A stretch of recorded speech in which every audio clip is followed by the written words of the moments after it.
glasses on.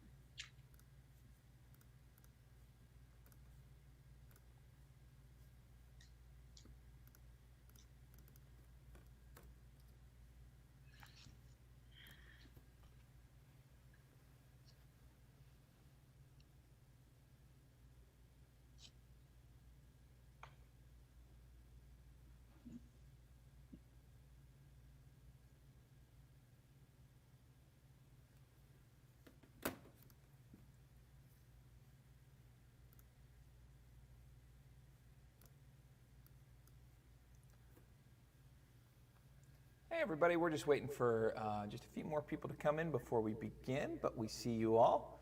Thank you for joining us.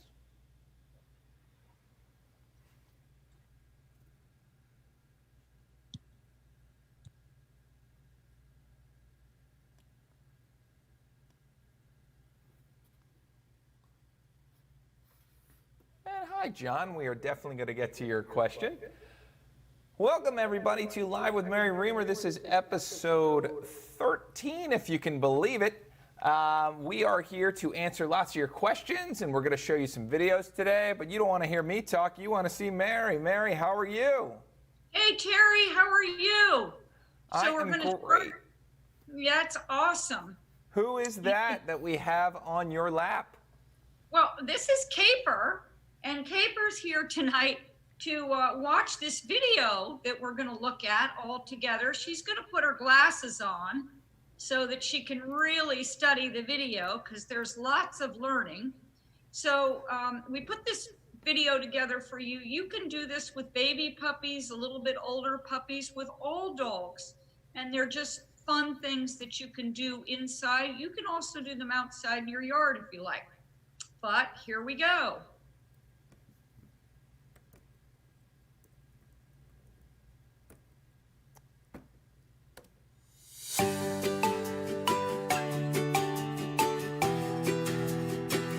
One of the things that's great to do with puppies is to get them used to having different surfaces underneath their feet or different substrates. So we see little Callie here, and there's bubble wrap on the floor, and she came bounding in right on the bubble wrap, and it is a treat dispenser, this bubble wrap. And so the whole point is that there's not that much interaction from the handler. There's just letting Callie find her way and exploring bubble wrap.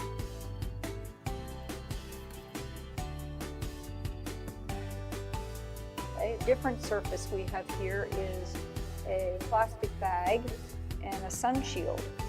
And you can see that she went first to the plastic bag, and now the shiny surface of the sun shield maybe is a little bit less comfortable for her. And you see her reaching and reaching for those treats, and then that left front foot very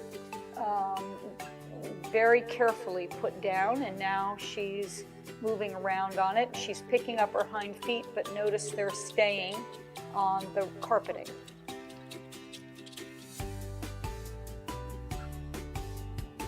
So here we have Callie on a canning rack and a plastic lid, and on the canning rack you see it's that shiny surface again, and she went immediately to the plastic lid, and now she's on the canning rack, and again what you're seeing is that she's approaching the canning rack from the plastic lid, because that's where she's a little bit more comfortable.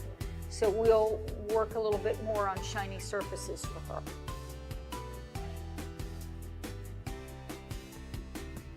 Here we have Shingles, and here she comes and happily moves right on to those shingles.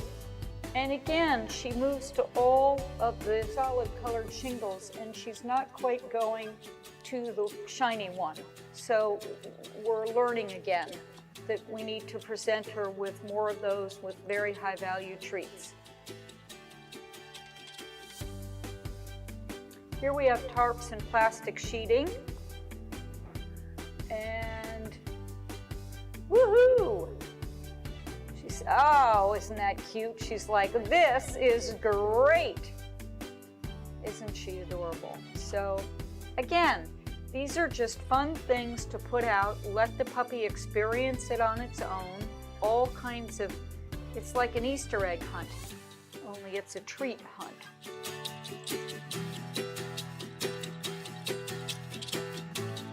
If you want to practice this at home, which I highly recommend, then you can start with surfaces that are solid, like the shingles are very good. They're not going to move around underneath the puppy's feet. You can get plastic lids, turn them upside down to start with so that they don't slide on your rug. You notice that Callie was put on a rug, and the rug gives her plenty of ability to grab with her feet so she's not going to slip, and she's very comfortable and used to that rug, so she can get off those surfaces anytime and get to the surface of the rug, which she's well acquainted with and is very comfortable for her. So she gets to do it of her own free will, at her own speed. And it's just a game. Remember, it's just a game. You're building confidence. Tarps are great. Bubble wrap is great. Just putting some raised couch cushions on the ground for them to climb up and over. These are great. It's just the different substrates for them to gain familiarity with.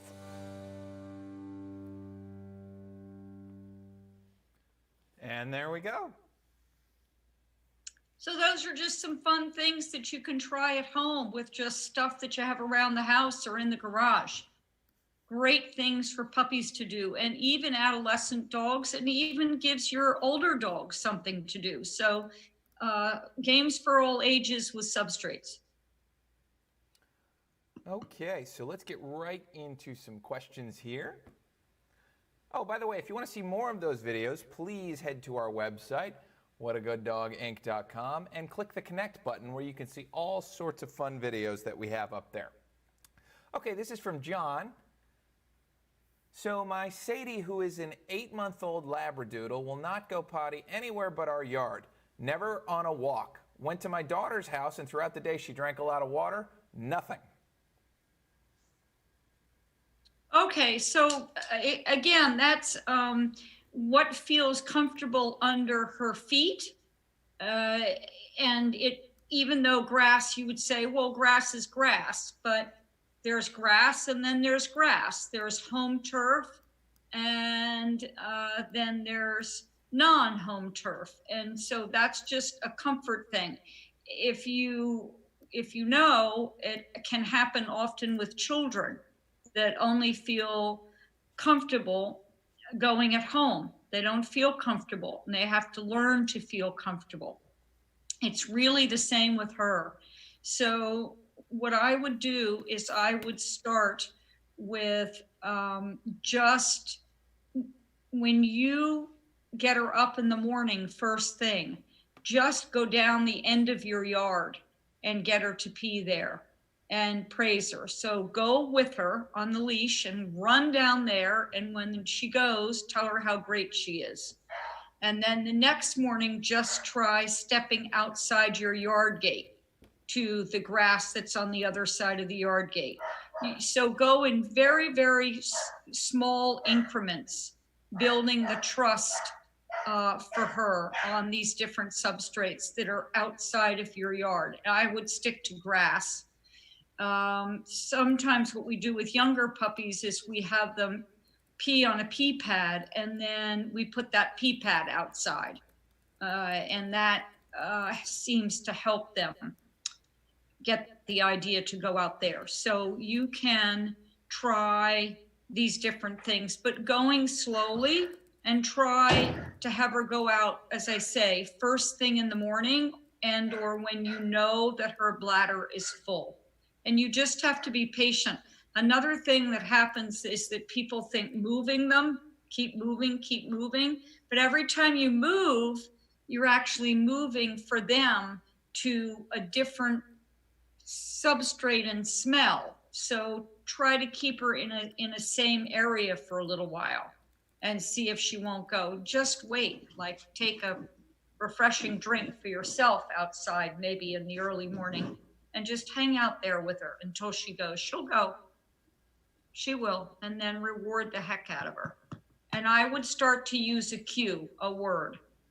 when you take her out, so that there's an association. And I also would start to reward her right there. If you call my office and ask, just call the main number at What a Good Dog, and then you can push a number for training, and we can email you a house training article. Never had it fail. So, and you can apply that method and then just keep integrating that as you move her along. Okay, it's not an uncommon problem, interestingly enough. All right, next up is Mona. Do you do home visits? I'm having trouble with walking my 1-year-old Great Dane in my neighborhood around cars and dogs. Hi, Mona. Yes, we do. Sometimes I actually think it's better to do a visit on neutral territory for your dog, at a place where there is stimulation, but it is not an area that she might be familiar with. So sometimes I actually like to start them at What a Good Dog and get them walking well there, and I can pull dogs from a population that's there. So I can pick ones that will be neutral and build up in numbers, and then go back to your house, but get you started on techniques in a more neutral territory for the dog, so that we can have success there. It's sort of trying to get you, it's usually I work on changing your position relative to the dog, and then the dog's position as well. So it's kind of like we reshape it, if you will, to try and make the team more successful. So yes, we do home visits is the answer. But often my preference is to start, as I say, at What a Good Dog, and then move to your house when we get some technique underway. Okay, this is from Leah, and this just came in a minute ago. Hi, Mary. We liked your class Tuesday. We are Benji, the miniature Schnauzer's parents, and we're concerned about him barking at and being nervous around other dogs. What do you suggest? Hi, Leah. I think that for Benji, to be honest with you, and I think the answer is that he just was a little overwhelmed, and we are seeing this with a huge percentage of the puppies that were having to be raised during this COVID, because they weren't able to get the social skills under their belts before they went to their new homes. And so all of a sudden they come to the new home, but they weren't able to get any learning as far as being on their own and seeing different dogs than what's in their own household, and learning how to have relationships with these dogs and puppies outside of their litter context and outside of the home. It couldn't be done. So, Schnauzers, especially the little Schnauzers, tend to be fairly reactive anyway. They're very, very intelligent little dogs. They're extremely devoted little dogs, but they're very environmentally aware. So my feeling about Benji is that he gets overwhelmed.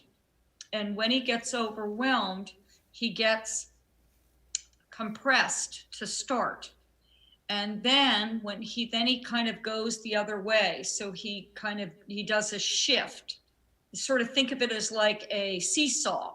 So he goes to the downside, the more compressed side, if you will, and compromised, and he's socially withdrawn a bit. And then he goes the other way, which is actually, you see it as a presentation of barking and being extremely vocal and a little forward with the others, but that's not coming from a place of being forward. It's really coming from the same place of being compressed. It's just in a different presentation is all. So if you remember when Benji came to the puppy social, he was barky, And then when he made his way, he found his way with the other puppies, and he got along and he integrated and he was fine. And I actually think that's what he needs, because the dogs can teach him the best. So what I would choose to do with Benji is to, if I could possibly make it happen, is to bring him to Malvern and pair him up with an older, relaxed dog that he can walk with and feel comfortable with, who isn't going to get in his face, who's going to be very low key, and let him learn a little bit. And then we'll infuse in another dog. And slowly he would learn, just like he did at the social, that he doesn't have to get so escalated. He can process the social information. I think that I'm sure of it. He just didn't get it. And we've been seeing it time and time again. So when you're raising a little litter of puppies, a mentor of mine calls it, they need to develop a reference library so that when they transition out of the breeder's home and into the new owner's home, they have things already on board, experiences where they can, when they're confronted with that, they can go, oh yeah, oh yes, we experienced this. I remember this. This is all fine with me. But Benji and so many of the others, they weren't able to get that.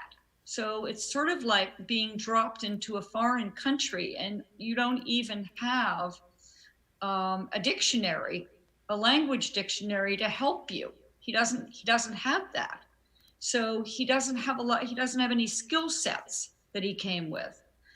And I think that that's the biggest problem. So we have to back up, slow down, and build his confidence so that he can be successful. And the only way to do that is in an extremely controlled environment. And the only environment that I control is one where I am in control, or Linda's in control, or Gail's in control, or whoever it is. And we can pair him with dogs, and there aren't going to be any surprises. Like if you're walking him around the neighborhood, you never know who's going to come around the corner or what's going to happen, pop out from behind a tree. You don't know. And so, in Malvern, I know. And that way I can build him up so that he gets the skill sets to help him with what worries him. And he just comes from a place of worry, but you see it as an aroused escalation. So that's my recommendation, Leah. And we obviously want to help you in whatever way we can. So, I think Linda's going to call you tomorrow and see how we can set that up that would work best for you all. Okay. Sophia, thank you for clarifying that. Sophia asked, my French Bulldog just turned 1. He normally has no problem with other dogs coming in the house, but recently he gets aggressive when other dogs come in the house other than his older brother. How can I fix this? Okay, so it may be, this is again something that we've been seeing a lot of, because the adolescent dogs, and he's an adolescent, have not been able to get out and be social with other dogs. So I think that what I would suggest you do, is to find dogs that would be pals for him and go for a walk. And after you take the walk, just walk into your yard. If you have a fenced in yard, you can let them play a little bit in the yard, have a drink of water together, and then come on in the house together. And that's how I would deal with that. But I think it's just, again, it's our confinement for so long and not being able to have others come into the house. And it's just been hard on the dogs. So you have to kind of start again at point 1. And I would start with a female, a very benign female, and let him feel great about having her in the house. And so when you're going for the walk, what I say is in the beginning, keep moving. So you're talking to whoever you're with, but you're walking. And gradually as you're walking, you're letting the leash go out a little bit, and you want to see the dogs curve into each other. If they stay apart, then he may have a feeling about that dog and may not want it in the house, especially on your first or second try. But if dogs are left to their own devices, they will meet always on the curve and never on the straight on. So I think that that's what I would look for. And Frenchies are usually extremely friendly and welcoming. And I think that he just needs a little more time and going out and being exposed. And you might go and meet somebody and take a walk at the park. And then the next day you might have that person come over and walk in your neighborhood. And then if the dogs are friendly, just go ahead and walk in your house. And I would think he would be fine. But you just will have to, as I say, kind of reboot slowly, if you will. Okay, and thank you everybody for your questions that are coming in real time. We are happy to answer them, so it's nice to see those come in. This is from Allie. Hi Mary, any suggestions for working on recall with distractions? Our 1.5-year-old hound mix will not respond to recall or name attention if there's a rabbit or squirrel running nearby. We've been practicing on a long lead outside with high-value treats and a special treat word to no avail.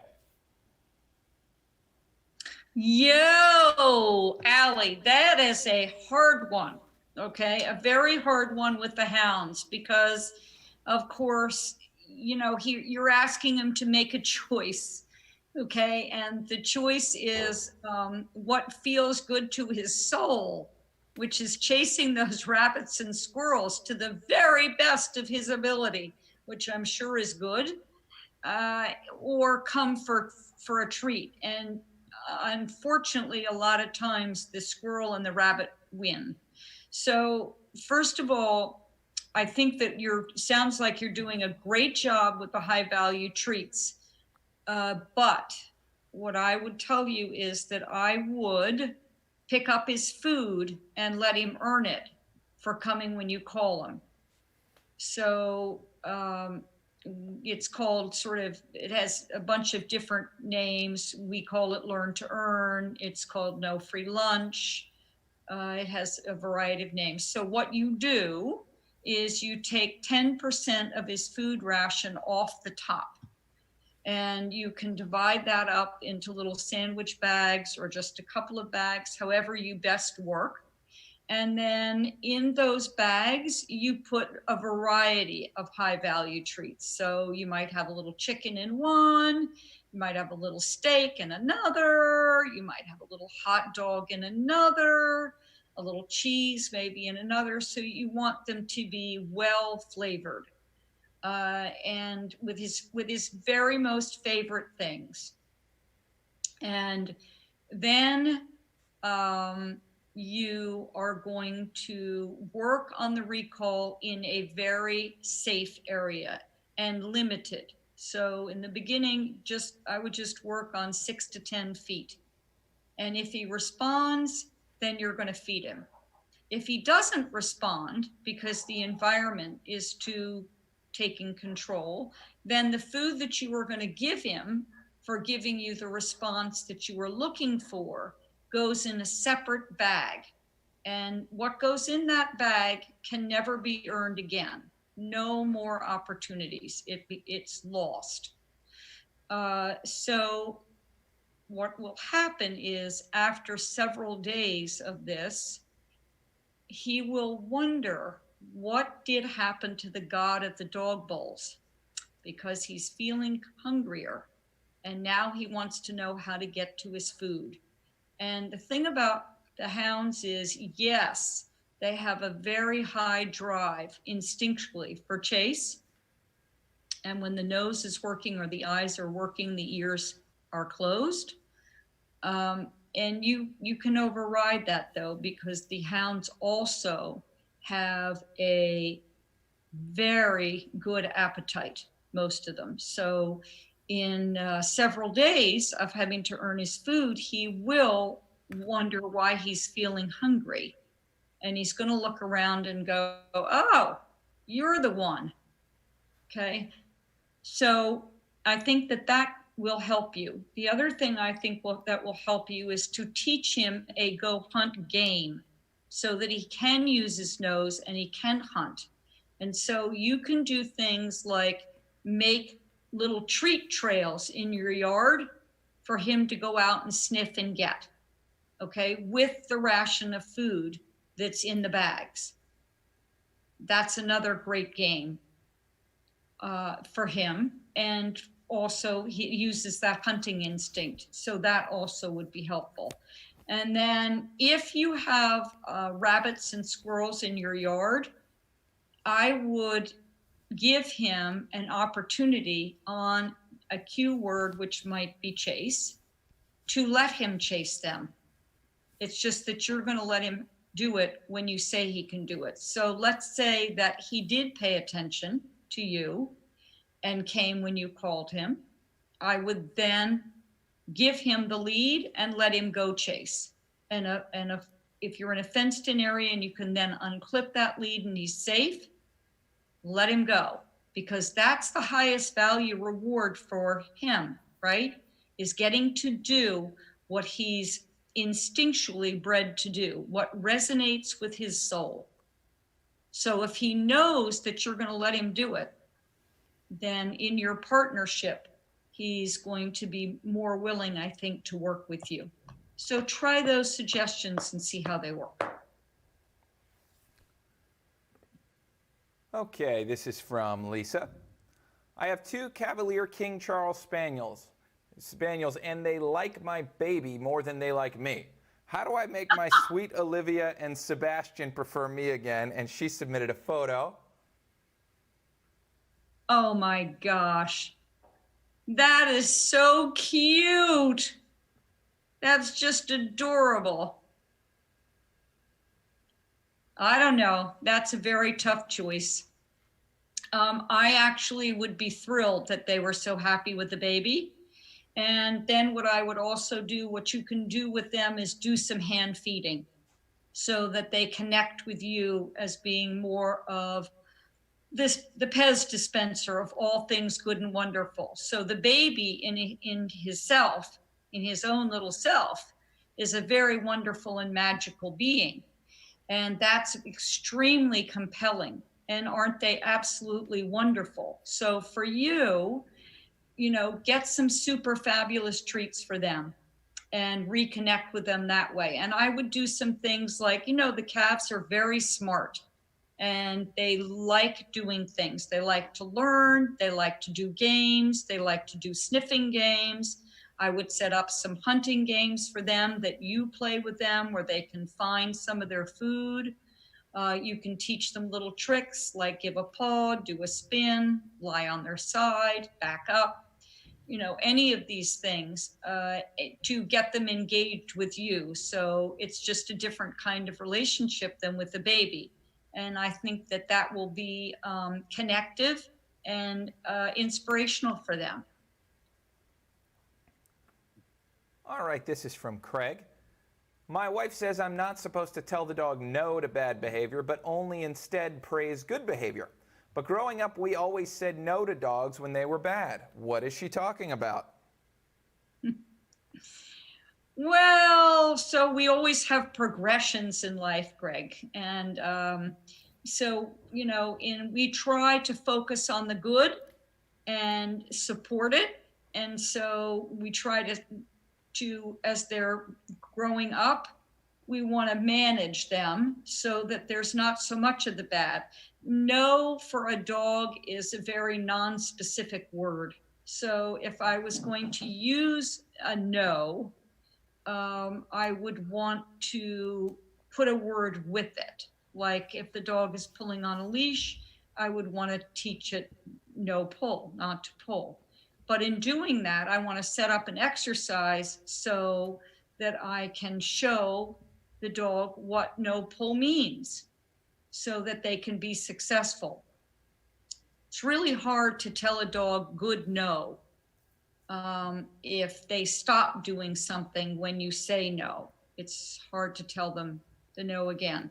So I don't know how old your dog is, but if you have a young dog, an adolescent dog, I would be trying to manage what the behaviors that you don't want and support the behaviors that you do. And if you have a no situation, I would try to make it behaviorally specific. And I would assign a cue to that. But then you have to teach the dog what that is.